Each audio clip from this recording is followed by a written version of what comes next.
ភាពសួរខ្ញុំបានធ្វើជាវិសិទ្ធិរោជាអ្នកសម្របសម្រួលនៃកម្មវិធីសុវត្ថិភាពកុមារនៃអង្គការ Friends International ហើយក៏ជា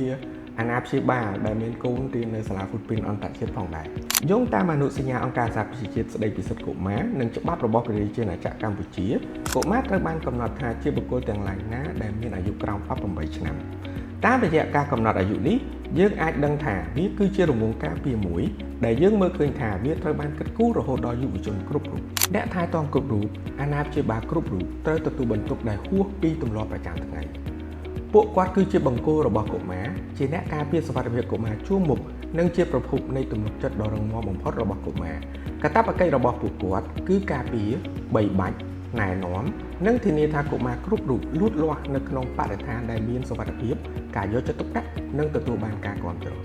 នេះមានន័យថាពួកគាត់ត្រូវមានវត្តមានជានិច្ចត្រូវយកចិត្តទុកដាក់និងត្រៀមខ្លួនជាស្រេចដើម្បីធ្វើសកម្មភាពនៅពេលណាដែលសុខុមាលភាពរបស់កុមារប្រឈមនឹងហានិភ័យវាមិនត្រឹមតែជាកាតព្វកិច្ចប៉ុណ្ណោះទេវាគឺជាការបដិញ្ញាដែលចេញពីចិត្ត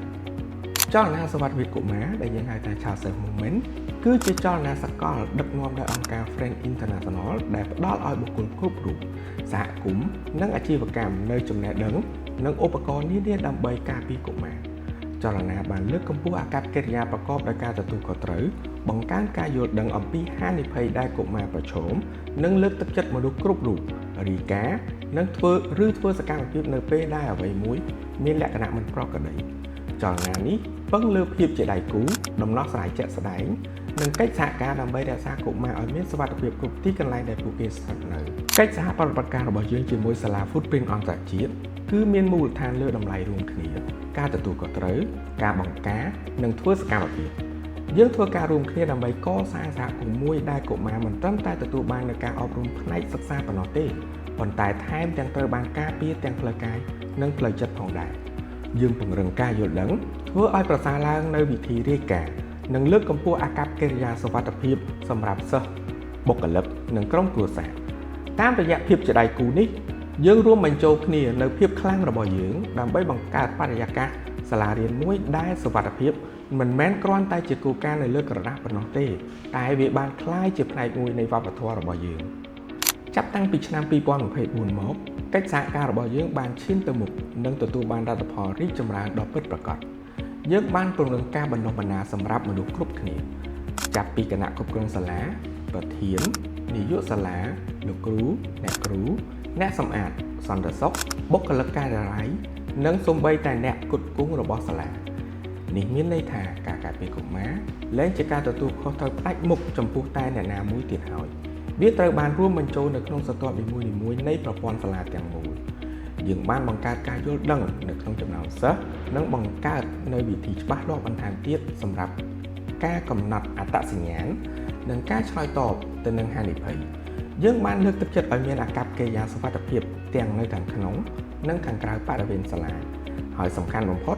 យើងបានកសាងស្មារតីទទួលខុសត្រូវរួមគ្នាកាន់តែស៊ីជម្រៅនៅទូទាំងសហគមន៍ទាំងមូលរួមទាំងអ្នកដែលធ្វើការនៅផ្នែកខាងក្រោយដើម្បីគ្រប់គ្រងប្រតិបត្តិការប្រចាំថ្ងៃរបស់សាលាផងដែរសមិទ្ធផលទាំងនេះបង្ហាញពីអ្វីដែលអាចទៅរួចនៅពេលដែលសាលារៀននិងចលនាសុវត្ថិភាពកុមារសម្រេចរួមដៃគ្នាជាមួយនឹងចក្ខុវិស័យរួមតែមួយក្នុងនាមជាតំណាងនៃក្រុមការងារសុវត្ថិភាពកុមារខ្ញុំពិតជាមានអារម្មណ៍រំភើបពីលទ្ធផលដែលសម្រេចបានដោយសាលា Footprint អន្តរជាតិ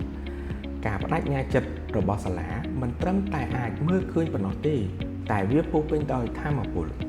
សាលាបានទទួលយកការការពារកុមារមិនមែនគ្រាន់តែជាតម្រូវការនោះទេប៉ុន្តែជាបេសកកម្មរួមគ្នាទាំងនេះបានផ្ដល់ឲ្យយើងនូវទំនុកចិត្តនិងក្តីសង្ឃឹមដ៏អស្ចារ្យកិច្ចខិតខំប្រឹងប្រែងរបស់សាលាបង្ហាញថាការផ្លាស់ប្ដូរប្រកបដោយអត្ថន័យគឺអាចធ្វើទៅបាននៅពេលដែលសហគមន៍បានជ្រើសរើសបោះជំហានទៅមុខដោយភាពក្លាហាននិងមេត្តាធម៌បើក្រឡេកមើលទៅមុខចក្ខុវិស័យរបស់យើងគឺដើម្បីពង្រីកភាពជាដៃគូនេះទៅជាគំរូការពារកុមារដ៏រឹងមាំបន្ថែមទៀតសម្រាប់សាលានានាយើងមានគោលបំណងធ្វើឲ្យការបណ្ដុះបណ្ដាលកាន់តែស៊ីជម្រៅធ្វើឲ្យប្រសើរឡើងនៅប្រព័ន្ធការពារពង្រឹងកិច្ចសហការជាមួយក្រុមគ្រួសារនិងបង្កើតតួនាទីសិស្សឲ្យកាន់តែសកម្មនៅក្នុងគោលការណ៍របស់កម្មវិធីសុវត្ថិភាពកុមារអនាគតដែលយើងស្រមៃ